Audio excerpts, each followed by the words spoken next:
Welcome to the fourth program on this year's celebration of Yom Kipurym, the Day of Reconciliations. Today it is October 2nd. We're just shy of 4:50 in the afternoon here in the midst of the Caribbean Sea, which means that the sun will be setting on this celebration in a little over an hour's time.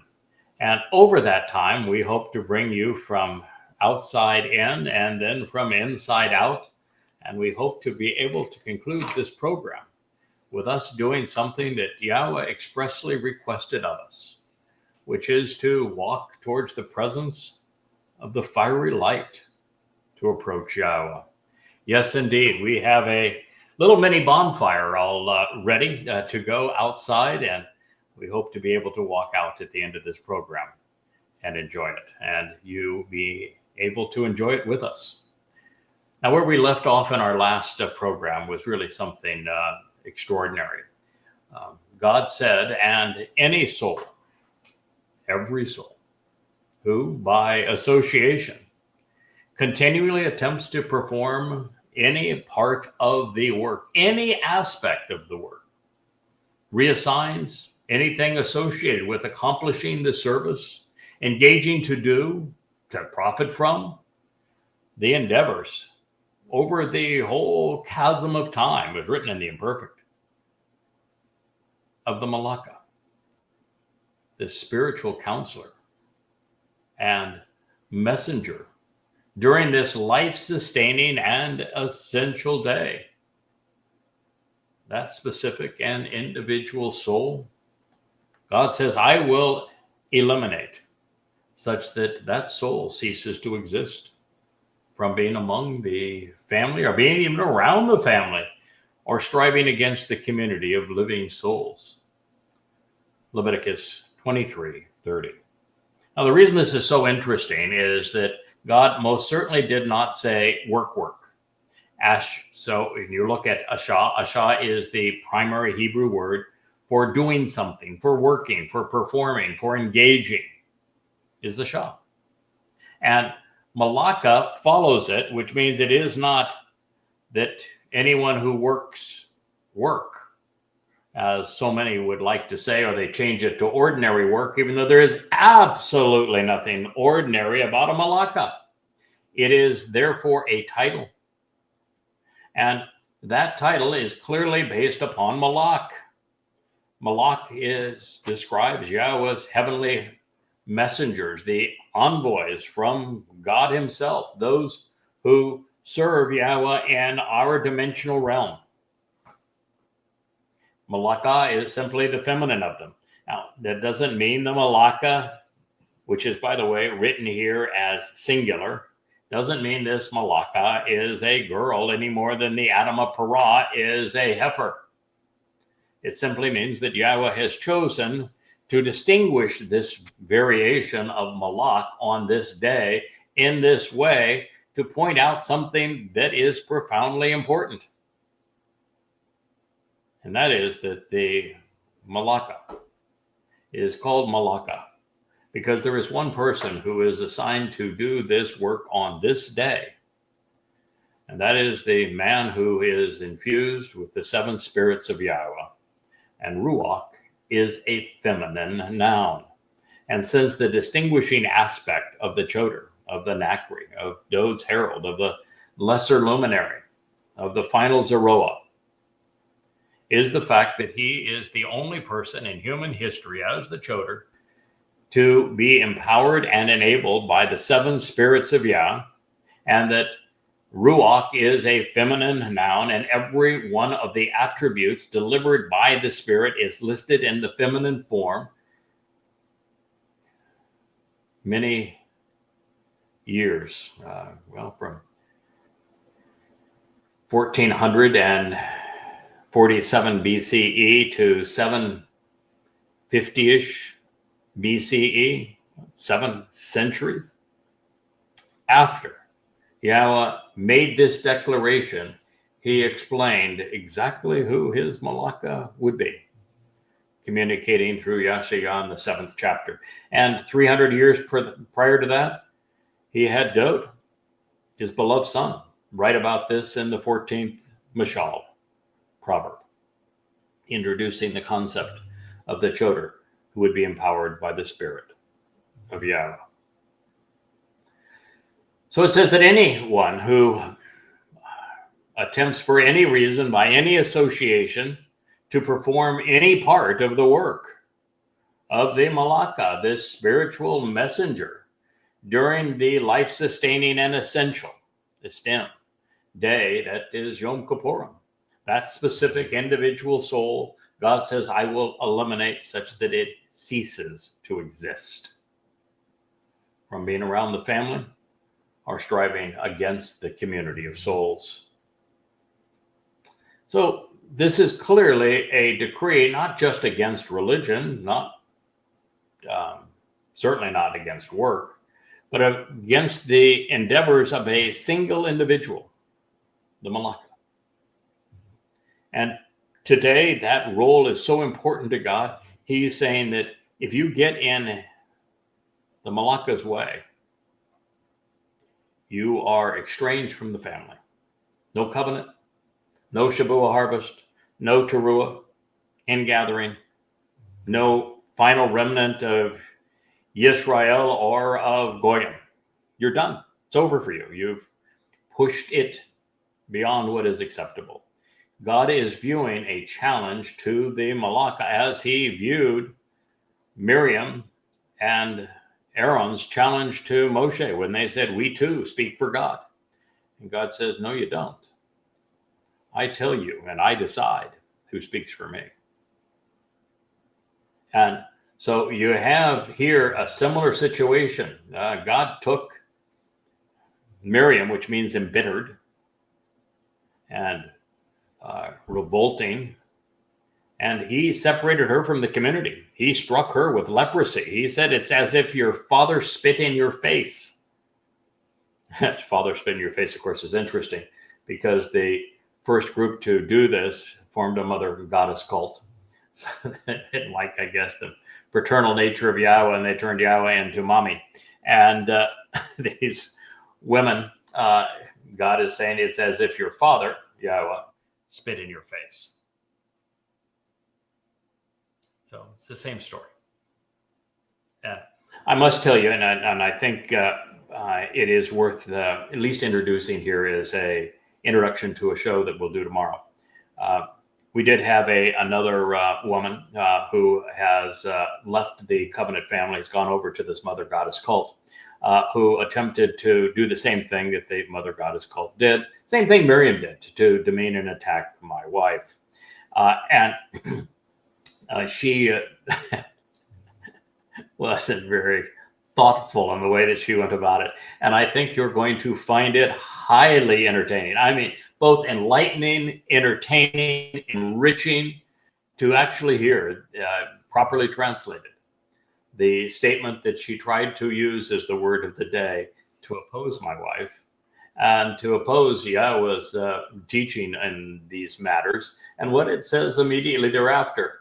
And what you're really going to enjoy is what Dowd did, as it's recorded in the 6th chapter of Samuel, which may now be my all-time favorite. It is, well, it's exceedingly entertaining and so enormously prophetic of this moment.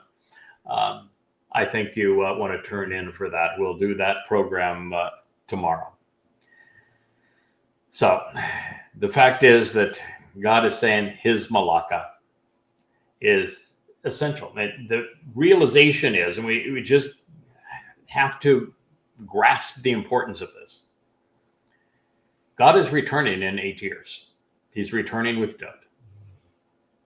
And if you were to go back 2,500 years ago until the time that Yahowah introduced himself and we began to work together, there isn't a single soul on this planet that knew Yahowah's name. And that's essential to enjoy the day of reconciliations. There wasn't a single person on this planet that knew that Dowd was the returning Messiah and King. And that is what this day is all about. And so that is essential, making this Malakah's work exceedingly important. There wasn't a single soul on this planet that knew that Dowd served as the Savior and that he fulfilled Pesach, Matzah, and Bikuwrym, completely negating any possibility that there was a Jesus Christ or a Christian religion that has anything to do with God, that it was anything more than identity theft and a crude counterfeit. And that our gratitude has to be directed towards Dowd for what he achieved. No one knew that. And if you don't know that, then this day is out of reach to you. And so it is like so much that God has to say. If it wasn't for our collaboration together, there wouldn't be a single soul on the planet even who knew what time it is. The rabbis are off by 197 years. They wouldn't know how close we are to the shabuw'ah harvest, of which there would be no one participating, or the taruw'ah ingathering, of which no one would have known anything about, or the sacrifice of the animal parah and how essential that is to the restoration, the purging of Israelites, and even Goyim, so that they can return to the garden of great joy. So all of this is really essential. Oh, I'm saying, speaking of essential, that is a very elegant ride there. And I think I just need to take a quick moment to tell you about that exceedingly elegant ride. That is the Wookiemobile. It is a miniature Mercedes-Benz classic era. Leah had me get it for Wookiee in anticipation that Wookiee would have a girlfriend and that we could film when Beth arrives. And it's Shannon that is bringing Wookiee's girlfriend. Her name will be Kara. And she is just a sweetheart. And so Leah has been setting this whole thing up for quite some time. And so I ordered this car stateside. It just arrived by ship. And it is remote control, complete control. Wookiee can ride in it, and I can control it remotely. And the idea is that Kara is going to sit there beside him. We're going to drive it around. We're going to film it with one of the gimbal held cameras. And then once we have all of that, we're going to use the new AI that has talking dogs. And we're going to have Wookiee and Kara bring a program to you. So this is what Leah has schemed for some time. That is what that car is all about. It's why it sits out there by the pool deck. That is Wookiee's territory to ride it. He thinks it is just grand. So I think Wookiee is taking a nap right now and is thrown below my feet here. But that's the intent. I'm sorry. I caught it out of the corner of my eye, and I wanted to bring it to your attention. But to finish the thought on the Malakah, the reason this is such a big deal, the reason that Yahowah has so many mentions of an individual known as Yada, who would come to know these things, that he calls him his choder, introduced by Dowd and then reinforced by Yashayah, that he refers to him as the Miqra'ey, called as such by both Solomon at the original Sermon on the Mount, and then by Yeshayah throughout his prophecy, called the Bashar, the herald of Dowd, introduced in the first time in the Torah as the lesser luminary, as the one who is responsible for reflecting the greater luminary's light as a sign for these Mow'ed, these restoring witnesses to the eternal testimony in the fourth day of creation. He is also in the Torah, he is my Dowd, serving Dowd. He is the salesman later as we survey the names that are presented in the listing of the spies that go into the land that actually is responsible for salvaging Dowd's reputation at the end. He is everywhere. He is the final Zeroah. He is the cold voice of Yahowah. There are so many hundreds of references to him. I have lost track if there's 50 or 75. Well, there's the Wook doing his ride going backwards in the car. Leah does not know that she has it now behind the column and that it can't be seen.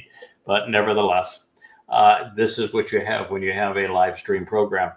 But there are so many aspects of all of this that Yahowah wanted his people to know for certain that he had chosen someone and that he had equipped them with the 7 spirits of Yahowah to deliver this message, because the consequence of it not being delivered was the destruction of the planet. It was the end of everything. It really is that significant. Had Yahowah not collaborated in this way, choosing this goy to deliver this message, no one would have been prepared for his return. And as such, God would have no one to return to. Dowd would have no one to have as family in his kingdom. And therefore, it would all be for naught. There would be no red heifer. There would be no shabuw'ah, no taruw'ah, no Kaporum, no return to Sukkah. So there's a lot riding on this, and that's why he calls this individual out as the Malakah and said, don't interfere with him. Now, that's a serious warning, because there is a cult, a mother cult, that is devoted to doing that very thing. And every place we turn around, every place we search, including where I'm going to take you tomorrow, it warns them sternly and saying that the consequence of doing that is devastating. It is eternal separation from the family of God. Now, of course, if we turn to Judaism, there is no consensus on the mortality of a soul. Although God is not confused, and he tells us that most souls simply die at the end of their mortal existence.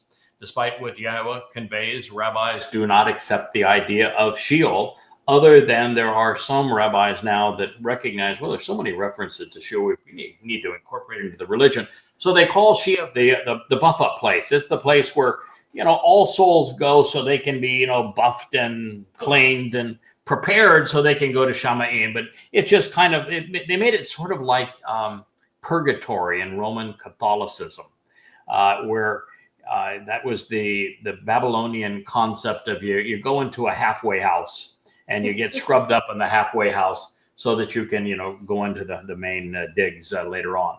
That's kind of how the rabbis are presenting Sheol this day. But for them, they actually say, I've got recording on the Facebook site that says that, punishment is such a bad word. It really doesn't mean that. Oh, yeah, I'm sorry it does. It's a consequence for leading people astray, and rabbis are going to endure it. But nevertheless, they are not buying into it. But they don't buy into anything that Yahowah has to say, so what's the difference? Similarly, there is no consensus on salvation in Judaism either, or heaven with rabbis. Many just seek redemption and righteousness here on earth. To be a righteous person is the goal in itself. Of course, they're really nothing but parasites, studying the words of other rabbis and other men, and they view that as righteousness, when in fact they are hideously ugly. To Yahowah, I see them the same way. So to explain their miserable lives, they claim that their G-D deliberately punishes the most righteous of them, so that by comparison, whoever follows them will seem better. I kid you not. The Hashem of Judaism is as perverted as are the rabbis. Now, we have previously in other programs spoken of the Malakah and the nature of this spiritual counselor, and we realize that this title is, of course, derived from Malak, which means spiritual messenger and heavenly envoy. This known, the Ruach of Yahowah, is the basis of what makes this particular spiritual messenger unique, and that the 7 spirits of Yahowah are upon him. Abad, which was rendered I will eliminate such that it ceases to exist, is the best possible outcome for anyone who would contravene the work of the Malakah. And there are many places where it does seem to say that all but the most egregious of the deceivers who work against the Malakah or Yahweh's Choder will simply cease to exist. They will not endure Sheol. But those who lead such people astray, now they're going to be responsible for those that they have duped. And so the leaders of the cult will in fact go to Sheol. So with Abad conveying, I will exterminate and wipe away, causing to perish, annihilate, and destroy, it reinforces everything that Yahowah revealed in previous statements using Karath, eliminated or separated. God has put us on notice that a religious soul is a squandered soul. A conspiratorial soul is a squandered soul, and they have no value. It will either be taken away or disappear, be driven from mortality to such that it is also separated and becomes immortal but estranged. This is not a good option. Now, also reinforced were the conclusions regarding earlier He, which is its family, along with the community and kinship of living souls. At the conclusion of Kara 23:29, this realization was further advanced in Kara 23:30 with Min Karaba Ki, from being around the family and away from striving against the community of living souls. God does not want his children exposed to religion or conspiracy or any cult that misrepresents who he is and what he is offering. So during our review of Hoshea's prophecies regarding Israel and Yehudah, and we actually end up devoting an entire chapter to the realization that there are three unique and vastly different outcomes awaiting for human souls. This is where we were able to first deduce that, 24 years ago now is when I came to realize that was true. And first person ever. Never in human history has anybody come to the conclusion that the religious notion in Christianity and Islam, some forms of Judaism as well, that this notion that all souls go to either heaven or hell is absolutely false. And it needs to be proven false, because a God who would say, love me and obey me, or I will torture you forever in hell, isn't worth obeying, and most certainly isn't lovable. And so it is one of the reasons that agnostics stay agnostic, is they know that that proposition is ludicrous. Come to find out that that's not God's proposition. God's proposition is, if you lead people away from me, you abuse my people, then there will be a consequence. And that consequence is eternal separation of your soul. I'm not going to torture it, not going to burn it, no fires down there, just eternal separation. Anguish enough. He then says that if you are among the misled, you just didn't take the time, you didn't get to know me. I gave you life, I gave you choice, free will. I gave an assignment to think these things through, but you didn't use them, and you didn't know where to turn for answers. You just never considered what I had to share. Then you're not cheated at all. You get your life, you get to live it, you get to make your own choices, and at the end of your life, your soul simply ceases to exist. No penalty, no reward. And that's for the vast majority of human souls. And then for those who accept Yahweh's terms and conditions of his covenant relationship and who attend the Mow'ed Miqra'ey as God laid them out, then they get to live with him forevermore as his sons and daughters as part of the covenant family. So that is the story that God tells. And I have provided absolute proof to confirm that this is true, that some souls live forever with Yahweh and Shamayim. Some souls will endure an eternity in Sheol with Satan, incarcerated within a black hole. But most souls will follow man's artificial and unreliable, albeit very popular paths to their dissolution, which remains the primary outcome depicted under these statements. Now, according to the Torah teaching and hundreds more like it, the fate of a soul is determined based upon whether a person has listened to Yahweh accepted his name, responded appropriately, knows his beloved son, and whether understands whether this was all played out as God has articulated. You accept that Dowd came in his second of three lives, and he fulfilled Pesach, Matzah, and Bikuwrym, and you capitalize on these things, which provide life, perfection, and adoption into the family.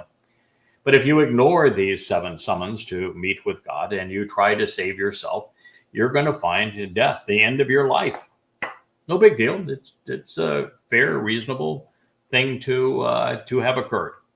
But those now who deceive, those who corrupt Yahweh's messages, we had another one did a crash and burn here today, that those individuals, well, they get to spend eternity with like-minded souls. And that is the choice that they made. They did so knowingly. They did so purposefully. It wasn't an accident. They deserve their fate. And they've been belligerent about it. No one's going to cry a tear for them. Rabbinical thought on life is all confused, whether it's in heaven or hell, and it's just hopelessly muddled. To their credit, rabbis associate their Talmudic olam haba in the forever errantly as the world to come. With a return to Gan Eden, the garden of great joy, well, that part is true, but it's not part of forever.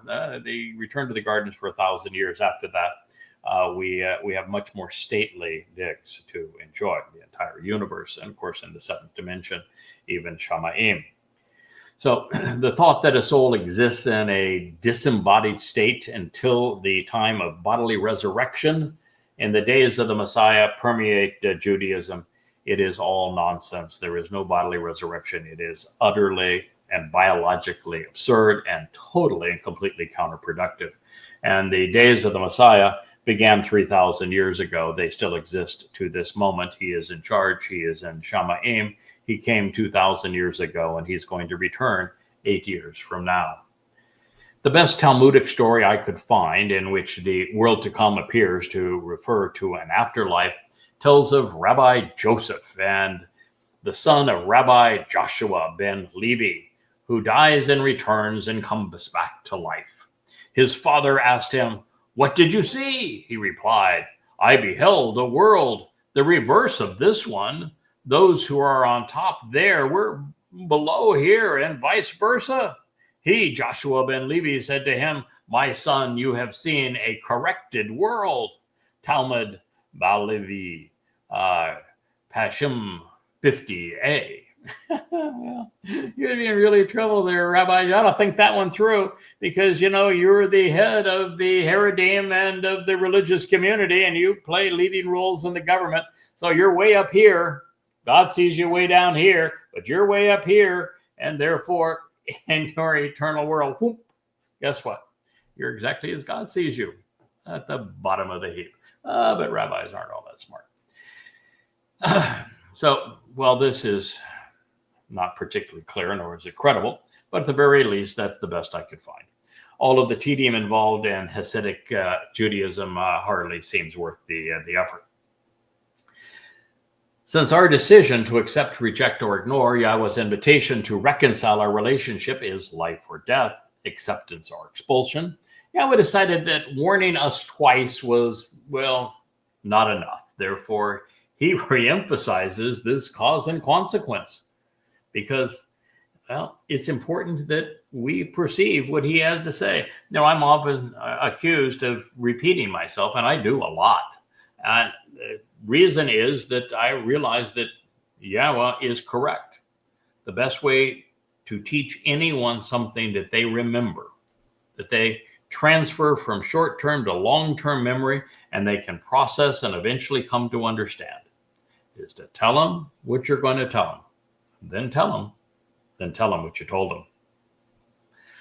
Do not consistently or habitually attempt to perform the work pertaining to anything associated with the Malakah, the spiritual counselor, messenger.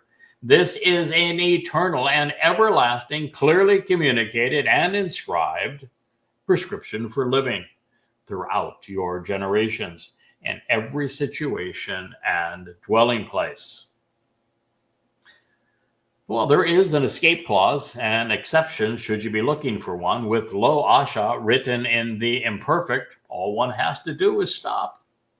I suspect there is even hope, if they weren't so belligerent, for the rebellious mother goddess cult members. But they would have to stop. They would have to admit that what they did was hideously wrong, and then come back and be exposed to proper teaching. I don't think that's likely to happen.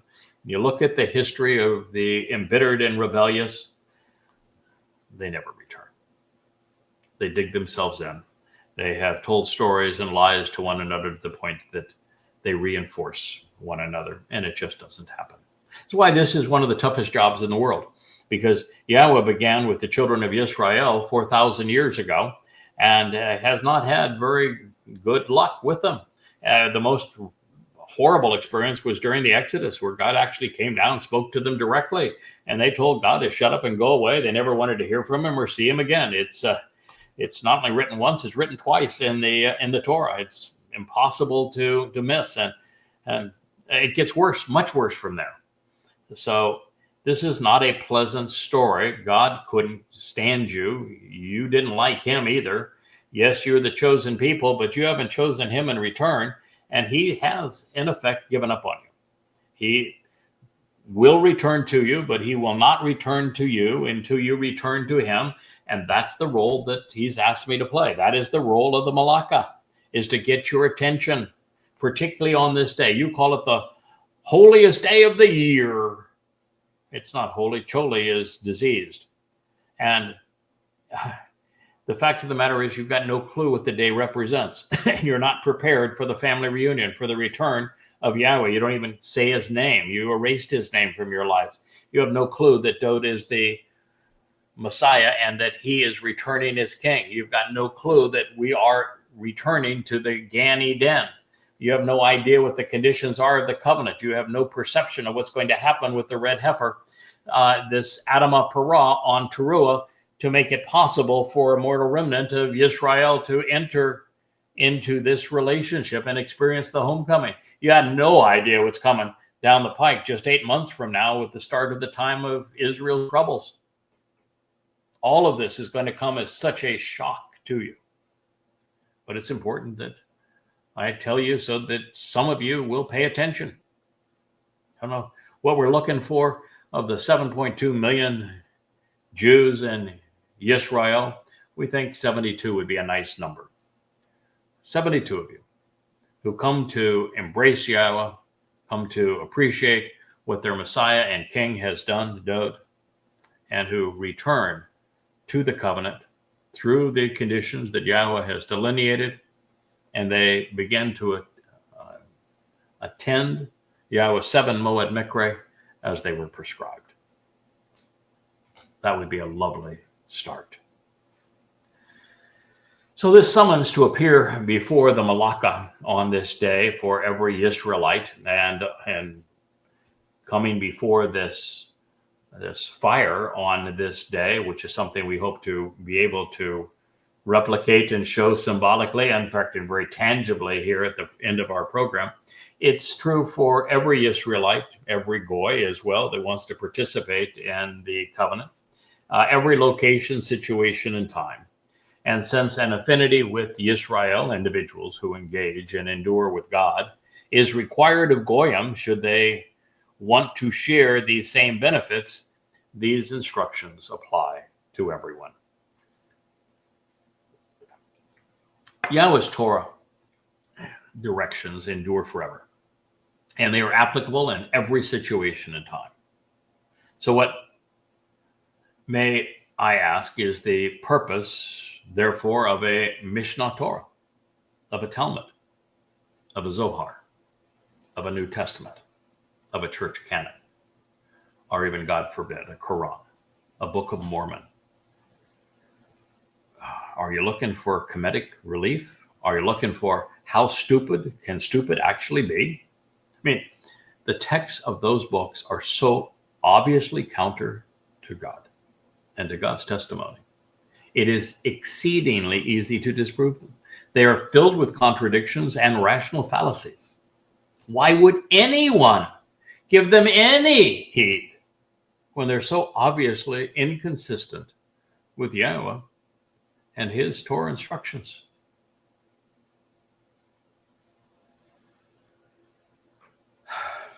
Better question yet, I said, is with this inscribed prescription for living as to what God has asked us to do and told us not to do on this day, and it enduring throughout time, to reconcile the existing covenant relationship so that Yahowah can return to a mortal remnant of Yisrael and take us into the garden of great joy on Sukkah. And what is the purpose of Judaism? Just leads people away from God. It's just another control and money-making scheme. What's the purpose of Christianity? It's all based on a lie that Jews somehow lost their inheritance from God, and that Christians were entitled to steal their Messiah, their God, and their inheritance. What do you think God has to say about that? Hell no. Or, of course, Islam, which is dumber than dumb. What is the value other than to immortalize the likes of Akiba, Paul, and Muhammad? Demon-possessed, all of them. Now, with this in mind, let's pause here for a moment and consider what has just been said, especially in light of the religious instruction regarding the affliction of one's soul on this day. The Bereth and the Miqra'ey, as well as the Torah, the Nabiim, and the Mizmor, all convey the essential realization that Yahowah allowed his beloved Son to be abused so that our souls would not be similarly affected. He allowed his soul to be bludgeoned by the Romans, I would call that affliction, and to be demeaned to the point that he went into Sheol, hell, carrying our guilt so that we could be perfected. He did this for us so that we could enjoy the day of reconciliations, this family reunion, the great homecoming celebration. This is his message. It was his Son's sacrifice that was offered to us as a gift. And since we can't add to it or improve on it, prudence encourages us to accept it. But there brings us right back to the Malakah again. Without the Malakah, you don't know anything about it. You can't accept that which you don't know. As was the case with the harvest, the Lakat gleaning of the day of the herald of taruw'ah, Yom Kipurym is a special Shabbat. It's a time for us to calibrate our relationship with Yahowah. It is a day set apart to capitalize upon God's offer of reconciliation. This being true, when we celebrate the year 6000 fulfillment of taruw'ah, Kaporum, and Sukkah, they will all be Shabbats. And that's hard because there are very few years that the taruw'ah and Sukkah are Shabbats, even though Kaporum technically is always a Shabbat. But taruw'ah is the gleaning is celebrated on a Friday evening after sunset. The sacrifice of the red heifer, which is the greatest show on earth, we celebrated on that Saturday morning. So both events on a Shabbat, the 23rd and 24th September 2033. Kaporum, by very definition from Yahweh's perspective, is treated like a Shabbat, a Shabbaton, all things related to the Shabbat. And on Sukkah, we begin the first day of Sukkah on the 7th of October of 2033 on a Shabbat. So it is for you a Shabbaton, an empowering and enriching expression of everything associated with the promise of seven. A special set-apart day to revel in and reflect upon the meaning of the Shabbat and how during it we are enriched and empowered. May I ask you a question for those who prefer do nothing day? Isn't Shabbat a verb? Aren't verbs actionable? Let me take you a little different path.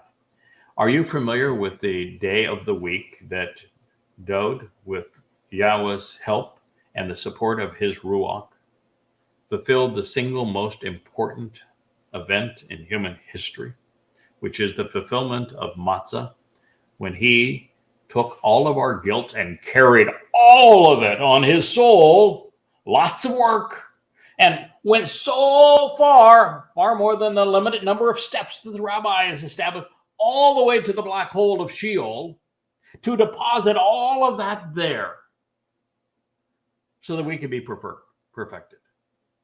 In 33 CE, year 4000 Yah, when Dowd fulfilled all of that work, what day of the week do you think it was? Yeah, it was the Shabbat. What about the next fulfillment of a Mow'ed Miqra'ey?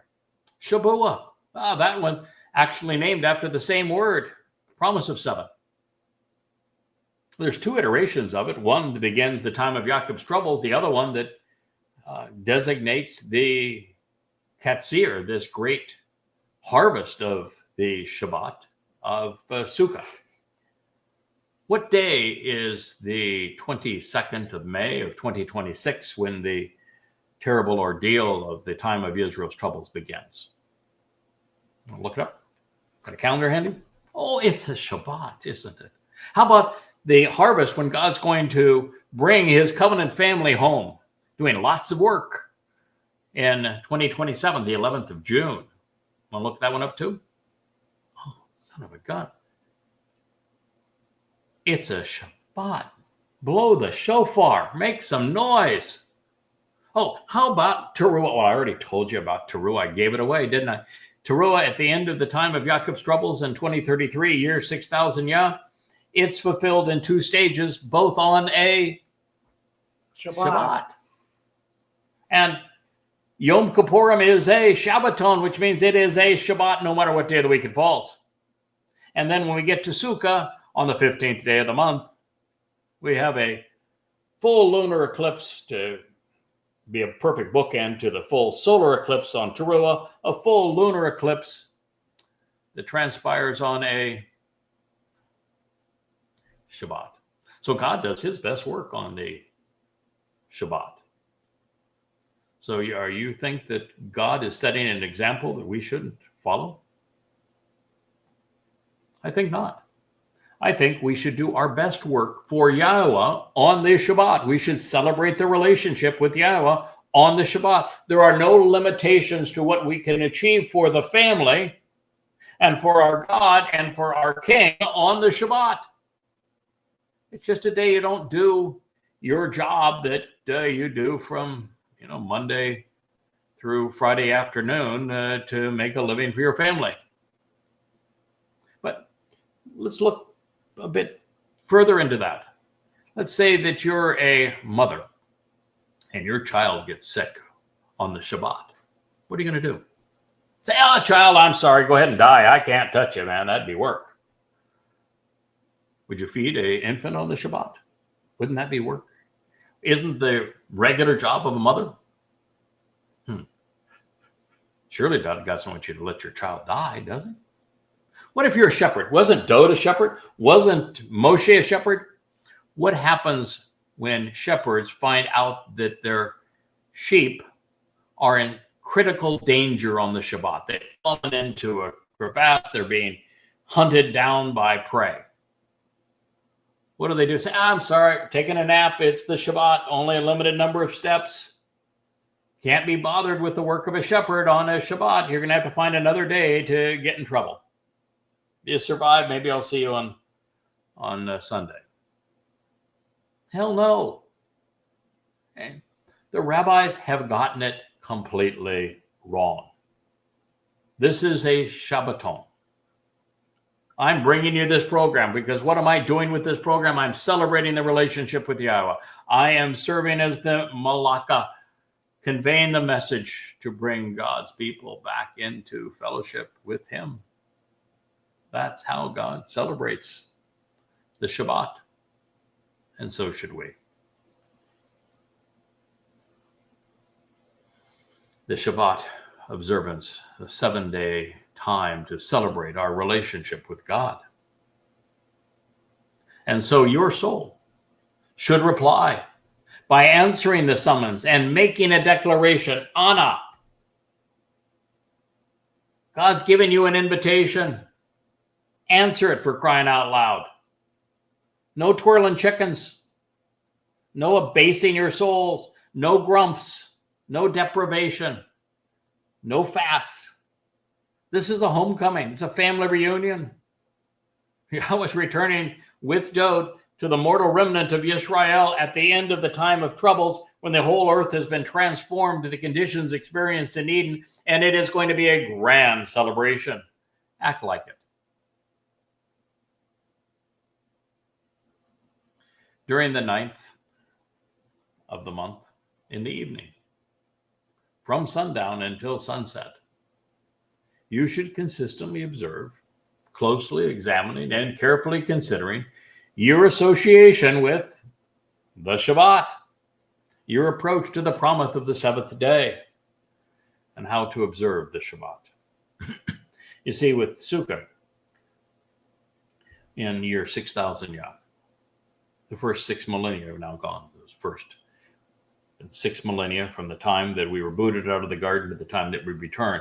And that 7th millennia is just beginning. And that's the 1,000 years we spend here on earth with the conditions returned to Eden. It will be glorious. Kara called out Leviticus 23:32. Now, the last time we witnessed a juxtaposition of Shabbaton and Shabbat, both in the same sentence, was during the introduction to Chag Matzah in Kara 23:3. Uh-oh for the Judaisms. Uh-oh for the Christianities. Uh-oh for the Islams. Bye-bye. Yep, the big celebration of the Shabbaton and the Shabbat are associated with Matzah and Kaporum. As Shabbaton is also on taruw'ah. So, boys and girls, what is it that is never separated in Christianity, never celebrated in Christianity, never celebrated in Judaism, not celebrated in Islam either? Not that they would be aware of what they were doing. Anyway, no one to kill, no Jews to kill, no fun for them. What do Jews fail to do? They turn Passover into a 7-day holiday, don't they? They do exactly the opposite of what God said. God says that Chag Matzah is the 7-day holiday, the 7-day celebration. It's the center of it. And that Passover is just the first day of it. Why? Because all Passover does is add life. The addition of life without matzah is a terrible thing, because you would have to be estranged in Sheol. The rabbis have done the very worst thing they could do to Jews, as have Christians with their man God being killed on Passover and having him taking a nap on matzah, even though they don't mention matzah. So, because you don't celebrate matzah, Passover is counterproductive for both religions. Sorry, but that's the truth. So, the exact same advice was reprised in anticipation of the second and second to last Mow'ed. For matzah, symbolizing the removal of Miqra'ey, and for Kaporum, the ultimate reunion. The two most essential life-sustaining days on Yahowah's calendar are framed by Shabbaton Shabbat, an empowering and enriching expression of everything associated with the promise of 7, a special set-apart day to revel in and reflect upon the meaning of Shabbat, of God's 6 + 1 = 7 plan, celebrating the 7th day with God, knowing that on the 7th day, you're being invited to enjoy camping out with God in conditions akin to Eden for 1,000 years. That means no religion. It means no politics. It means no militarism. That means lots and lots of fun. Following the reminder that our souls are best served by replying to Yahweh's invitation, we are told something that we do not see elsewhere. Recognizing that Yom Kipurym is observed on the 10th day of the 7th month, we are being directed to an especially vigilant 9th day, particularly with regard to our personal interpretation of the Shabbat. It is as if God is telling us that the Shabbaton of Shabbat, of Yom Kipurym, is so essential to our standing with him that we need to get it right, and that the best way to achieve that result is to be properly prepared. Now, this statement may also be indicting in that the 10th day of the month begins as the sun sets on the 9th day. That's what it could be indicating. It could be suggesting that we must use the day preceding the Miqra'ey to prepare for it, since the party begins as soon as the sun sets.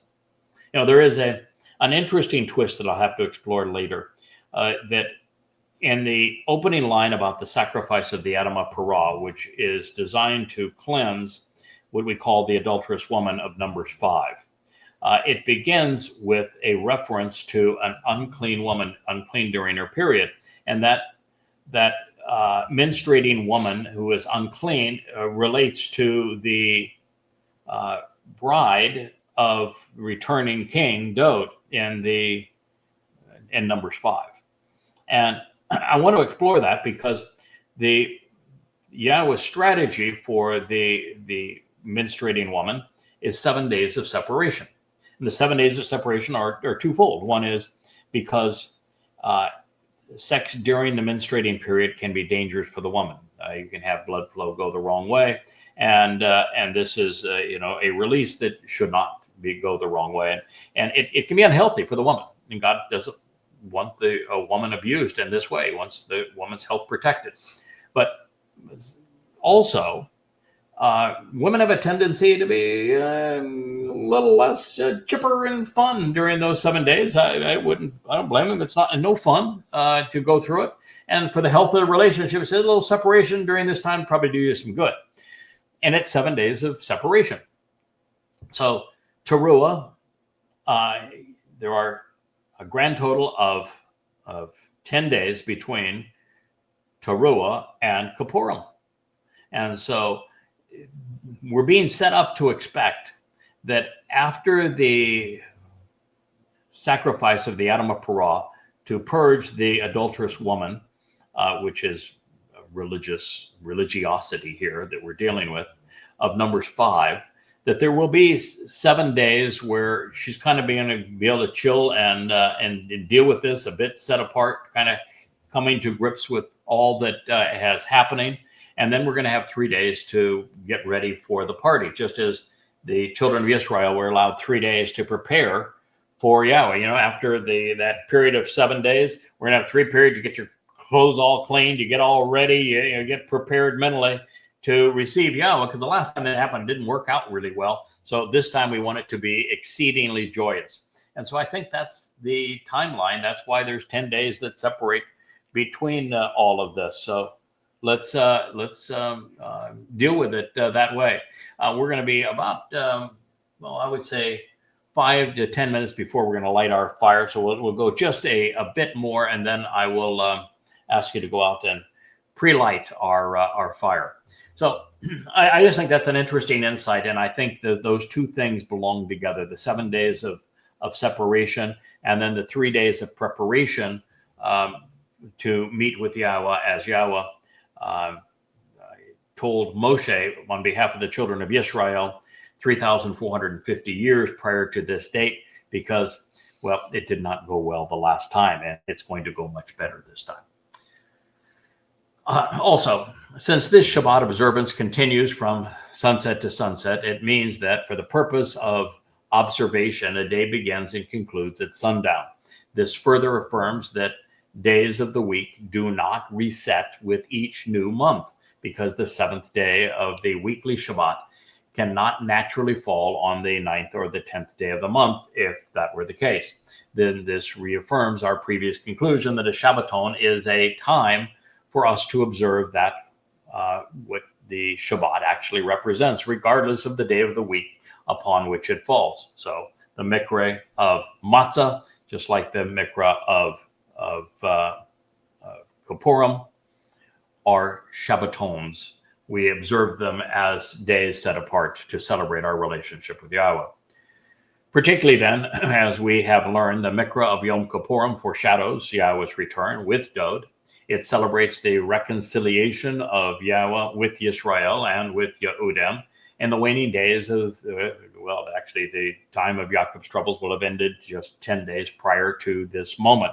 And of course, because we're always asked to walk towards the presence of this fiery light, which we'll light in a moment, Dowd is returning as brilliant as the sun on this occasion. Now, unlike the previous occasions when he extended his son's body and soul to save his people, this time Yahowah and his son are returning as light. Those who have responded to their summons will be protected by the Spirit and saved. Those who come to fight their people in their land will be annihilated.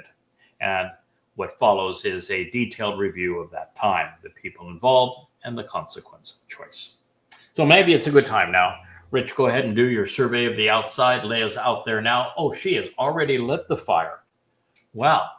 So we will soon be able to go outside. I'm going to read through this summary, and we're going to walk outside and enjoy this. That way that you can stay inside here with us and continue to bring the outside in as we do this. I think I would take the big picture now to outside and the little picture on the inside. That would be wonderful. Thank you. I'm delighted that we're going to be able to share this occasion with you as we demonstrate the idea of being in the presence of the fiery light of our God. So here's the summation of Yahowah's instructions on Yom Kipurym, the day of reconciliations. Then Yahowah declared the word to Moshe, saying exclusively, during the 10th of the 7th month is the day of reconciliations. This exists as a set apart and special invitation to be called out and meet for reading and reciting, and for you to approach. Then your soul should respond and appear before this feminine manifestation of the fiery light that was just lit by my lovely wife, to approach Yahowah. So do not perform or attempt to profit from any of the service of the Malakah, the spiritual messenger and counselor, during this life-sustaining and essential day. Indeed, the day of reconciliations, and I don't know if you have the text up, but we don't need the text up at this point. Let's just stay exactly as you were, no text at all. And the camera outside, showing the fire. Turn it all the way to the fire, Rich, at this time. So that it is important that you do not perform or attempt to profit from any of the services of the Malakah, the spiritual messenger and maternal counselor, this representation of the seven spirits of Yahowah during this life-sustaining and essential day. Indeed, the day of reconciliation is to make amends, purging that which is offensive. It is to pardon and to forgive, to reconcile the relationship for you all before the appearance and the very presence of Yahowah your God. Truthfully, any soul which by association does not answer and respond during this life-sustaining and essential, invigorating, and corporeal day, that soul will be cut off and either eliminated or exiled from being with the community and this kinship of living souls. Any soul or individual consciousness capable of being observant and responsive, which by association continually attempts to perform or reassign any part of the work, or to make a profit upon the Malakah, this spiritual counselor, during this life-sustaining and essential day, that specific and individual soul I will eliminate, such that it ceases to exist and is forcibly expelled from being around the family and from their continuing to strive against the community of living souls. Do not consistently or habitually attempt to perform the work pertaining to anything associated with the Malakah. This is an essential and everlasting, clearly communicated and inscribed prescription cut into stone for living throughout all of your generations, in every situation, in all dwelling places. It is for you a Shabbaton, an empowering and enriching expression of everything associated with the promise of 7. A Shabbat, observance, a 7th day to celebrate with God. And so your soul, the aspect of yourself that is capable of being observant and responsive, should respond by answering this summons, by making a declaration during the 9th of the month in the evening, from sundown until sunset. You should consistently observe, closely examining and carefully considering your association with the Shabbat. Kara, called out, ridiculously called Leviticus 23, ending with the 32nd statement. Well, we now have a roaring fire, perfect for this expression of the Shabbat. You could pan out a little bit or down so we actually get to see its reflection in the water. It still will be good enough for us to be, oh, that is just perfect. Leave it right. Leave it maybe just up a little bit so that we won't have our heads cut off as we go out there and enjoy it. That looks like that'll be just about perfect. No, that's plenty. It's plenty right there. That's good. So we are now going to walk out. We're going to enjoy this roaring fire. It has been such a delight to spend this Yom Kipurym with you. Every member of the covenant family, celebrate your relationship with our Father Yahowah and with his beloved son, Dowd, both of whom are returning on this day, this exact day, 8 years from now. And let's make the most that we possibly can of this opportunity to encourage Israelites and Goyim from around the world to be there with us on this day. Thank you for listening, and may Yahowah bless you all.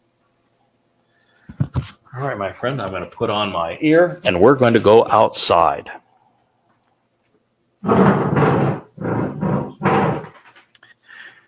Now, I don't know if you're going to be able to hear me, and if you're not, that would be fine as well, but we're hoping that you can. Oh, my goodness. You know, it's been so long since I was in a place that I had this opportunity, not only to be around the warmth of a fire. I think that the flames are almost magical. They're alluring, the warmth of this fire, but just even the aroma of the smoke. Fire is such an essential aspect of us understanding what God is offering to us, that I'm hoping that we are able to communicate here, because the reason that Yahowah chose to appear as fire before us, and the reason he asked us to approach this, the fire of Kaporum, is that because what he is offering to us is to transcend our mortal existence, so that we are no longer burdened by these physical bodies, so that we are liberated in space and time, so that we are empowered and enriched such that our soul is embraced inside of spiritual energy and light. You see, just as this fire is converting this organic material, this wood, something that was once alive, into warmth, radiant energy, and light, and how all that rises up towards the heaven. That's exactly what God is offering us. That's how he explains that he's going to enrich and he's going to empower us and enable us to live life in all of these dimensions and explore the universe and to be timeless and to be so greatly empowered and even enter his home in the seventh dimension, ever more like our Father. It is a marvelous metaphor. I can only imagine how we will have this opportunity to share all eternity with our Father and still have this marvelous cadence of being, thank you, Leah, of being able to celebrate these occasions, because we're still going to gather and still going to celebrate the 7 Mow'ed Miqra'ey through all time. And this will be such a wonderful day of remembering when our Father returned to his people and brought his beloved Son with him. May Yahweh bless you all as we enjoy this marvelous light. Happy Yom Kipurym.